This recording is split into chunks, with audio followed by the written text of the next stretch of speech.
उत्तर प्रदेश में कांग्रेस कमेटी के प्रवक्ता हैं अंशु। कभी सवर्ण कम्युनिटी कांग्रेस पार्टी की एकदम कंसोलिडेटेड वोट बैंक था, बाद में आपसे ये छिटक गया, चला गया, लेकिन अब ये यूजीसी कांड ने वर्टिकली सोसाइटी को डिवाइड कर दिया है जातियों में। कांग्रेस पार्टी किसके साथ खड़ी है? ब्रजेश जी, देखिए, कांग्रेस का एक नारा हुआ करता था, न जाति पर न पात पर मोहर लगेगी हाथ पर। हैं? न जाति पर न पात पर मोहर लगेगी हाथ पर। हम हमेशा हर एक वर्ग के, चाहे वो ओबीसी हो, दलित हो, सवर्ण हो, गरीब सवर्ण हो, सबके साथ खड़े रहे और सबके हितों में कानून बनाए, सबको अधिकार देने की वकालत की, जो कांग्रेस, जो संविधान में निहित है कि सबको जस्टिस होना चाहिए। सवाल यहां पर बीजेपी सिर्फ अपनी वोट की राजनीति के लिए पूरे समाज का ताना बाना तोड़ने पे उतारू थी। सुप्रीम कोर्ट ने आईना दिखाया है और बीजेपी के प्रवक्ता भी कह रहे थे कि भ्रम की स्थिति फैला रहे हो।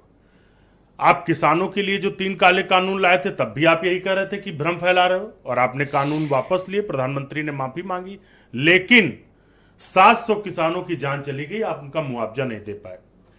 1989 में कांग्रेस पार्टी तो SC ST के लिए प्रोटेक्शन एक्ट पहले ही ला चुकी है, और अगर आप ओबीसी को शामिल कर रहे हो, अगर आप सच्चे हितैषी बन रहे हो, तो जाति जनगणना की बात राहुल सवर्णों के खिलाफ यूजीसी की नियमावली दिग्विजय सिंह के कहने पर लाई गई, ऐसा बीजेपी क्लेम करती है। इनका जो ये अभी फैला रहे थे रायता, हाँ, मैंने नोट किया। रायता, हाँ, रायता फैला रहे ना अब। ओके। अब तो नेहरू जी के बजाय दिग्विजय जी के पीछे छिपना है। ये ना कह दें ये कि प्रयागराज में जो पुलिस थी, इनकी अधिकारी थे, वो कांग्रेस के नेता वहां पर गाइड कर रहे थे उनको, ये भी कह सकते हैं ये।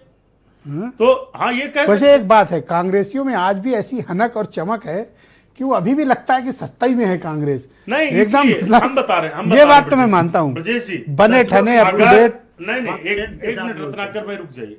अगर आप वाकई में पिछड़े वर्ग के समर्थक हैं, तो जाति जनगणना क्यों नहीं कराते हो?